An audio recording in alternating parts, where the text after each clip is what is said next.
नमस्कार, news capital express में आपका स्वागत है। बुलेटिन की शुरुआत करते हैं खास खबरों के साथ। मध्य प्रदेश शिक्षक कांग्रेस के प्रदेश अध्यक्ष सुभाष सक्सेना द्वारा अवगत कराया गया कि शिक्षकों की अनेक मांगों पर सरकार द्वारा कोई निराकरण नहीं किया जा रहा है। अधिवेशन मानस भवन पॉलिटेक्निक चौराहे में 1 मई 2022 को 11 बजे से प्रांतीय अधिवेशन भोपाल के मानस भवन में रखा गया है, जिसमें मुख्य अतिथि कमलनाथ, दिग्विजय, रामेश्वर निखरा और की उपस्थिति में आगामी रणनीति बनाई गई है। संगठन द्वारा सरकार को चेतावनी देते हुए कहा गया कि यदि सरकार हमारी जायज मांगों की पूर्ति नहीं करती है तो इसका खामियाजा आगामी विधानसभा चुनाव को भुगतना होगा। नाम बताइए। सुभाष सक्सेना, प्रांत अध्यक्ष मध्य प्रदेश शिक्षक कांग्रेस। सर, किन बिंदुओं को लेकर पत्रकार वार्ता आपने रखी आज? जैसा कि आपको ज्ञात है कि अभी हाल ही में मध्य प्रदेश शासन स्कूल शिक्षा विभाग द्वारा शिक्षकों की समस्याओं की ओर बिल्कुल भी ध्यान नहीं दिया जा रहा है। इस संबंध में मध्य प्रदेश शिक्षक कांग्रेस द्वारा 1 मई 2022 को मानस भवन में एक प्रांतीय अधिवेशन आयोजित किया गया है, जिसमें शिक्षकों की समस्याएं जो पेंडिंग है, पुरानी पेंशन बहाली और शिक्षकों की वरिष्ठता, नियुक्ति दिनांक से उनको वरिष्ठता देना, गुरुजियों की वरिष्ठता एवं अतिथि शिक्षकों का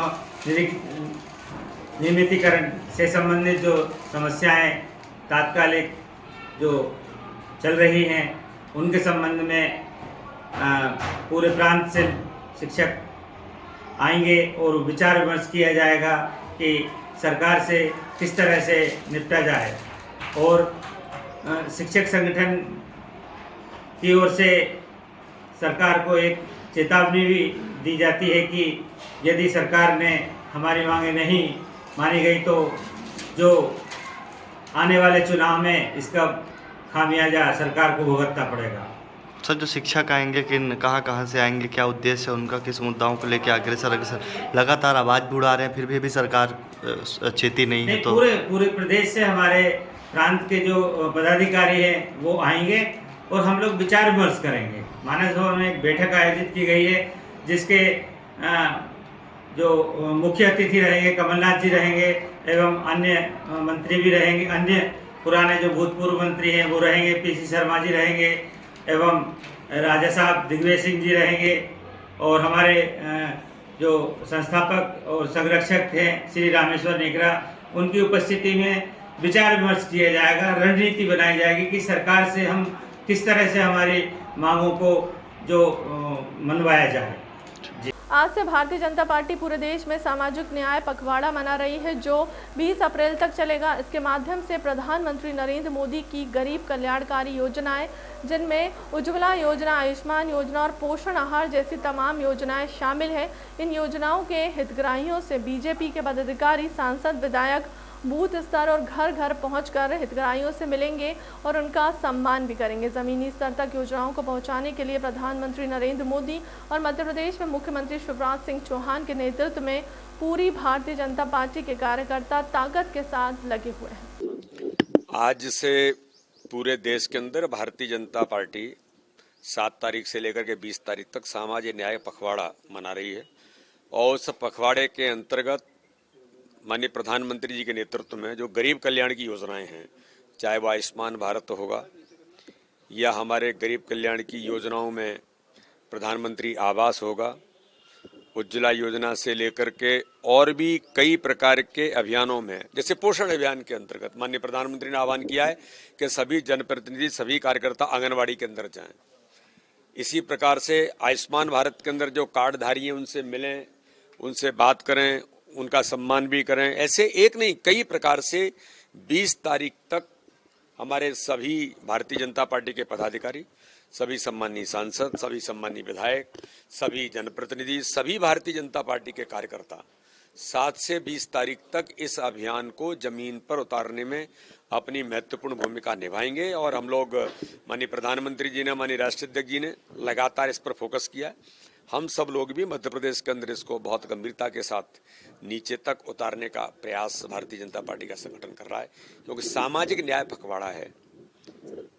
पूरे देश के अंदर माननीय प्रधानमंत्री के नेतृत्व में और मध्य प्रदेश के अंदर माननीय मुख्यमंत्री जी के नेतृत्व में जो गरीब कल्याण की योजनाओं को लेकर के हम जमीन पर बूथ बूथ पर हर घर तक, हर हितग्राही तक पहुंचने का काम और प्रयास भारतीय जनता पार्टी का हमारा जो तंत्र है वो कर रहा है।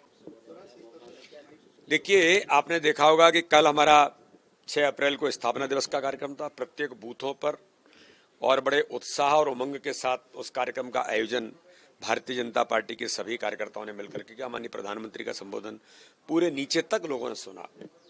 इसी प्रकार से ये अभियान के दौरान ही, यानी आज से लेकर के 20 तक, 14 अप्रैल को भारत रत्न बाबा साहब अम्बेडकर के जन्म जयंती के कार्यक्रम के अवसर पर हर बूथ पर कार्यक्रम होगा।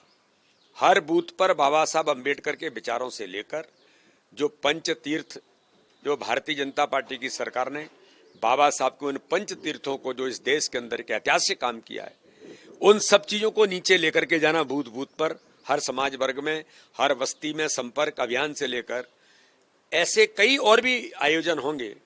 और भारतीय जनता पार्टी ने ठाकरे जी के जन्म शताब्दी वर्ष पर भी हमने बाबा साहब अम्बेडकर के विचारों को प्रतिपादित करने के लिए कम व्याख्यानमाला भी आयोजित कर रहे हैं। तो ऐसे कई प्रकार की चीजें 14 अप्रैल को भी पूरे बूथों तक हमारा कार्यक्रम होगा। न्यू मार्केट स्थित टॉप एंड टाउन पर गर्ल में सब्जियों की माला और महंगाई के स्लोगन लिखे एप्रिन पहनकर प्रदर्शन किया। कांग्रेसियों ने इस दौरान न्यू मार्केट में रैली निकालकर केंद्र और राज्य सरकार के खिलाफ जमकर नारेबाजी की। पूर्व मंत्री पीसी शर्मा और कांग्रेस जिलाध्यक्ष कैलाश मिश्रा ने कहा कि लगातार देश में महंगाई आसमान छू रही है। उनको कहा गया कि आज पेट्रोल डीजल के साथ रसोई गैस और अन्य जरूरतों की चीज़ों के दाम 7वें आसमान पर पहुंच गए हैं। उन्होंने कहा कि पड़ोसी देश श्रीलंका और पाकिस्तान जैसे हालात अब देश में बनते जा रहे हैं।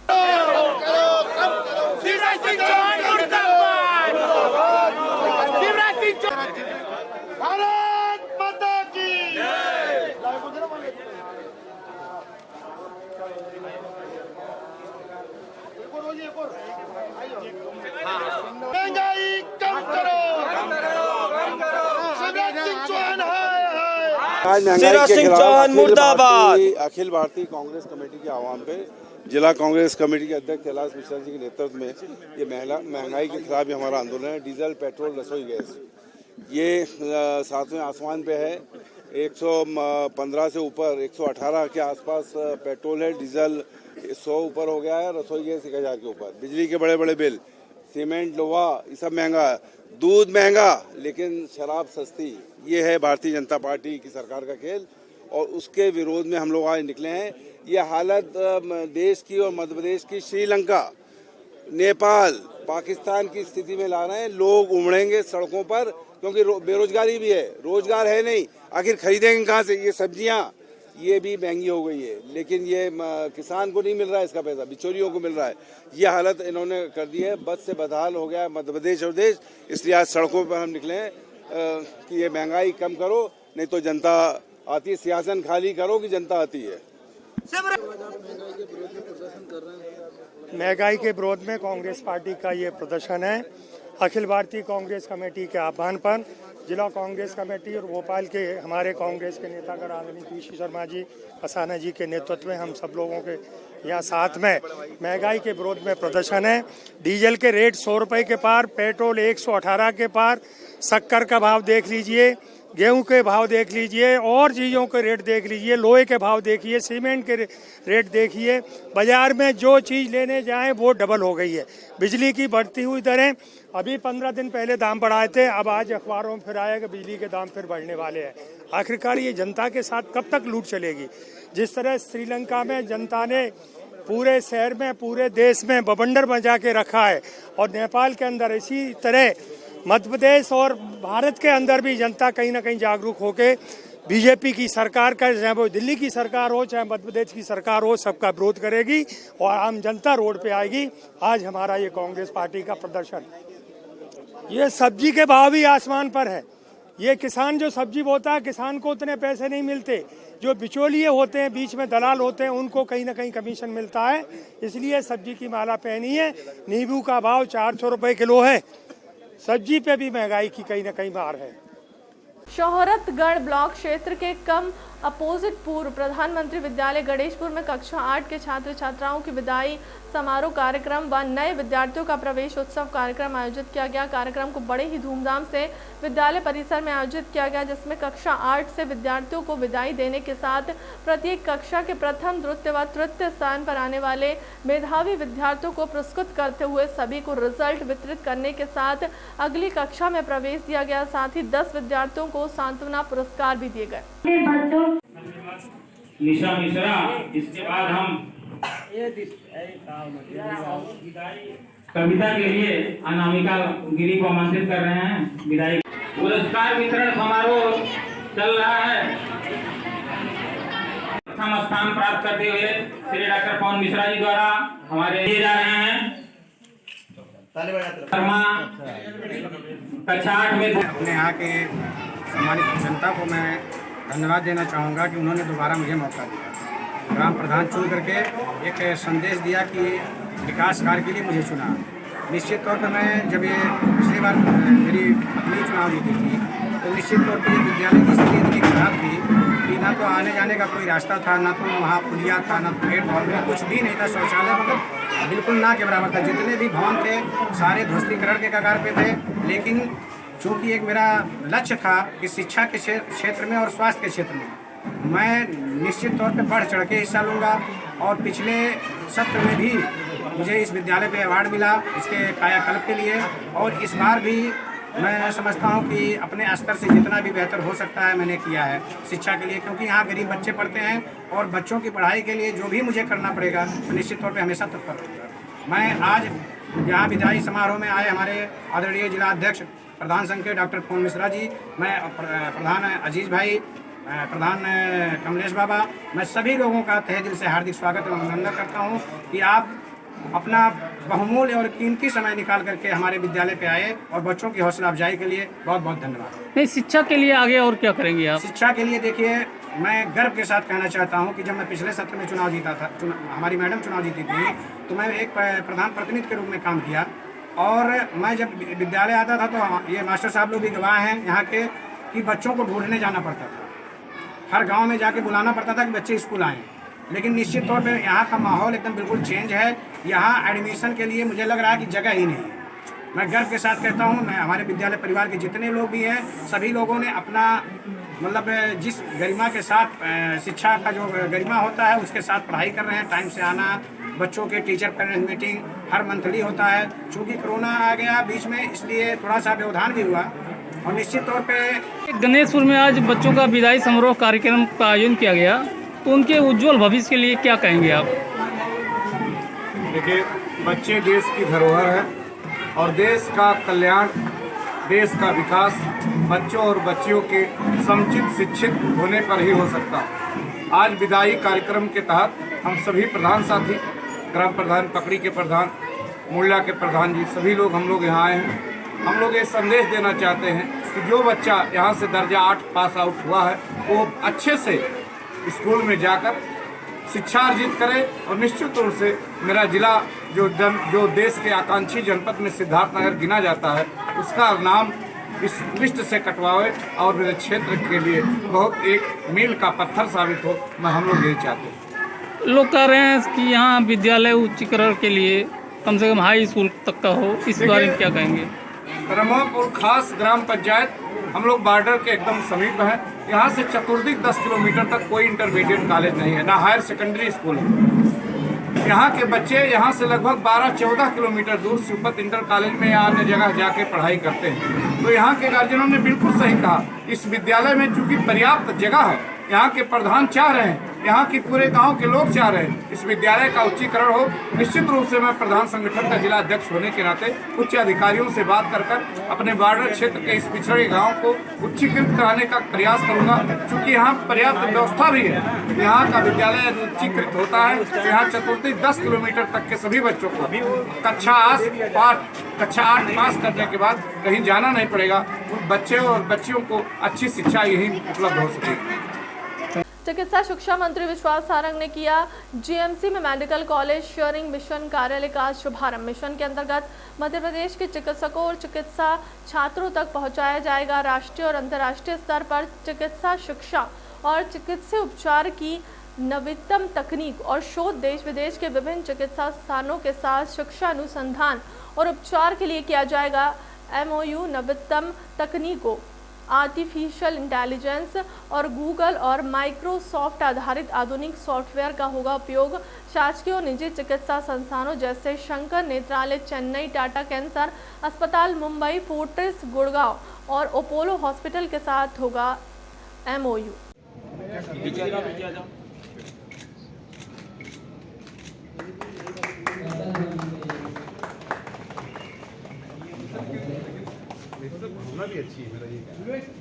है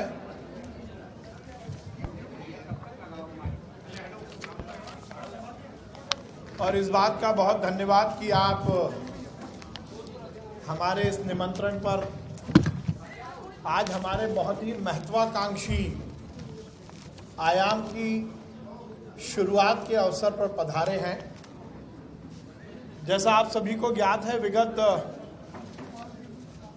2 वर्षों से हमने मेडिकल एजुकेशन विभाग में नित नए नवाचार के माध्यम से हमारे विभाग से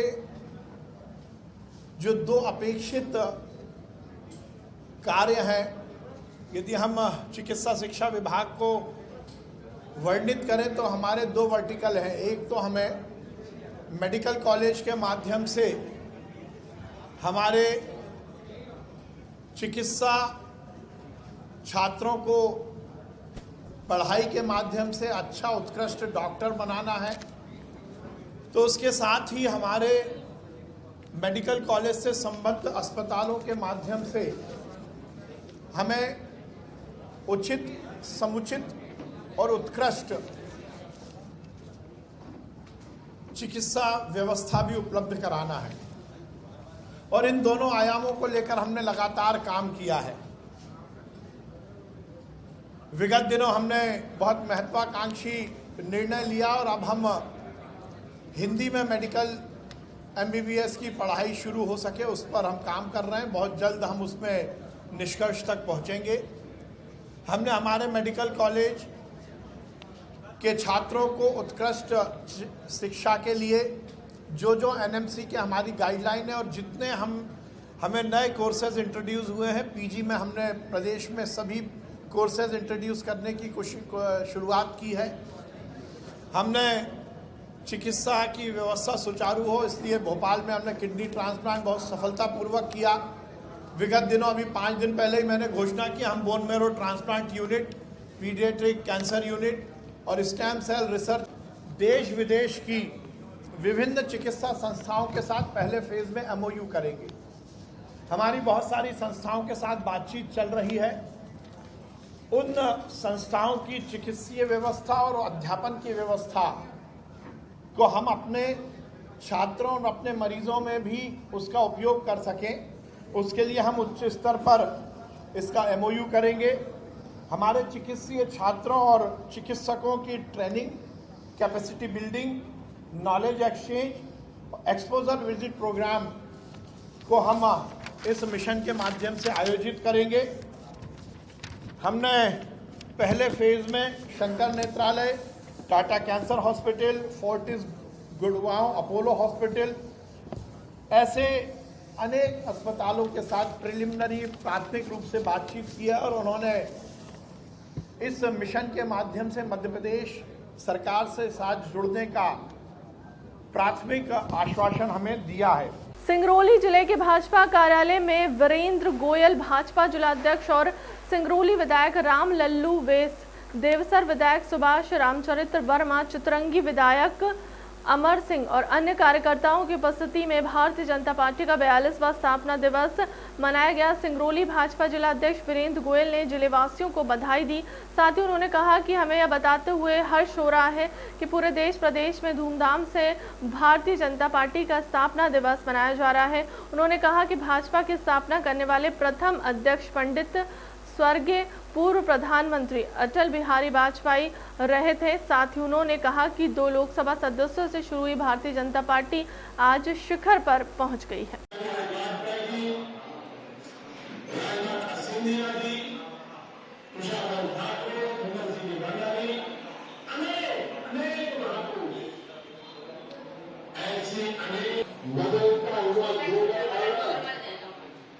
इसमें स्थापना दिवस पर अपने सिंगरौली के समस्त देवतुल्य कार्यकर्ता साथियों को, सिंगरौली वासियों को हार्दिक बधाई, शुभकामनाएं देता हूँ।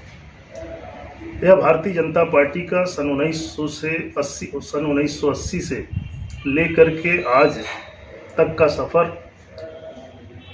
पंडित अटल बिहारी वाजपेयी जी के नेतृत्व में 2 सांसदों को लेकर के चल करके आज देश का सबसे बड़ा दुनिया का राजनीतिक दल के रूप में भारतीय जनता पार्टी उभर करके आई है। आज भारतीय जनता पार्टी के समस्त कार्यकर्ता पूरे उत्साह के साथ अपने देश के, अपने मध्य प्रदेश की जन कल्याणकारी योजनाओं के बारे में भी बता करके आम जनमानस को जागरूक करने का प्रयास कर रहे हैं।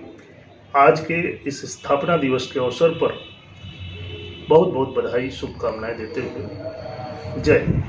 शिक्षा पाठ्यक्रम में भागवत गीता को शामिल किए जाने को लेकर कांग्रेस प्रवक्ता के मिश्रा ने कहा कि भाजपा को चाहिए कि वह धर्म ग्रंथों की शिक्षा को अपने जीवन में उतारे, न कि धर्म ग्रंथों की आड़ में किसी एजेंडे पर काम करे। बुधवार को युवा संवाद के दौरान माननीय मुख्यमंत्री जी ने पाठ्यक्रम में भागवत गीता को शामिल किए जाने की बात कही है। हमें उससे कोई आपत्ति नहीं है, चाहे रामायण जी हों, भागवत गीता जी हों, गुरु ग्रंथ साहब हों, पवित्र बाइबल हों या कुरान शरीफ हो। इन सब का एक ही संदेश है कि इंसानियत का खतरा ना बने। सबके रक्त का रंग एक ही है, वो है लाल। धर्म को राजनीति से दूर किया जाए, इंसानियत की रक्षा के लिए एक दूसरे का सहयोग किया जाए, यह इन सभी धर्म ग्रंथों का सार है। और उसका अनुसरण करना सबसे पहले राज्य सरकारों को जरूरत है। रामायण में लिखा है कि रघुकुल रीत सदा चली आई, प्राण जाए पर वचन न जाई। मगर मौजूदा सरकार जो धर्म के ठेकेदारों की कथित तौर पर दुहाई देती है, वो अपने वचन की चिंता ही नहीं करती है। मर्यादा पुरुषोत्तम के चरित्र को अपनाइए ना, उससे वो दूर है। भागवत जी में लिखा हुआ है, कृष्ण ने कहा है कि एक दिन सबको अपना शरीर छोड़कर जाना है। तो सरकार इतना भ्रष्टाचार क्यों कर रही है, उस पर अंकुश क्यों नहीं लग रहा है, मुख्यमंत्री जी को बताना चाहिए। तो कुल मिलाकर उन्हें न गीता से मतलब है, न भागवत से मतलब है, न रामायण से मतलब है, न बाइबल साहब से मतलब है। इन्हें सिर्फ भागवत लीला से मतलब है, जो है मोहन भागवत की। उसके गुप्त एजेंडे को ये लागू करना इनका उद्देश्य समझते हैं। भाजपा मोदी सरकार द्वारा इस लूट छल और उगी की घटित कहानी इस प्रकार है। पेट्रोल डीजल मूल्य में रोज वृद्धि का दैनिक गुड मॉर्निंग गिफ्ट। पिछले 17 दिनों में 4 बार पेट्रोल और डीजल के मुख्य बढ़ाए गए हैं। पेट्रोल और डीजल का मूल्य भारत में पिछले 17 दिनों में 10 रुपये प्रति लीटर बढ़ गया है। भारत सरकार के पेट्रोलियम प्लानिंग और एनालिसिस सेल के मुताबिक साल 2020-21 में 27,959 मैट्रिक टन पेट्रोल का उपभोग हुआ था।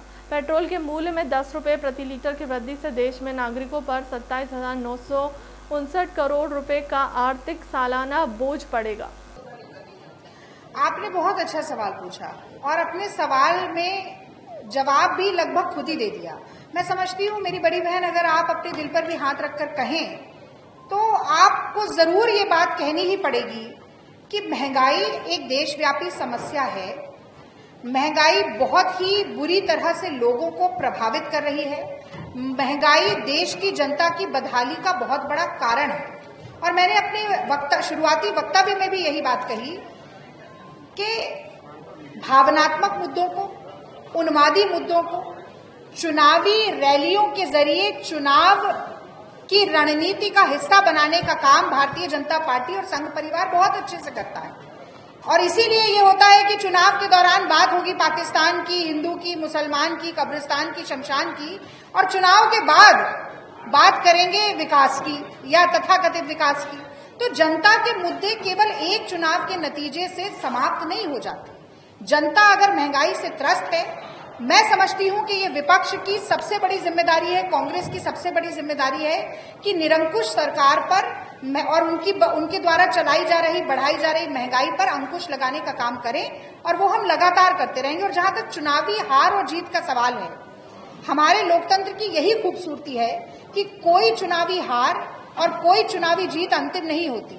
तो जनता के मुद्दों को उठाएंगे, जनता के लिए संघर्ष करेंगे, और मोदी सरकार को बहुत जल्दी, भाजपा सरकार को मध्य प्रदेश में, वो तो अगले साल ही चुनाव है, दरवाजा दिखाने का भी काम करेंगे।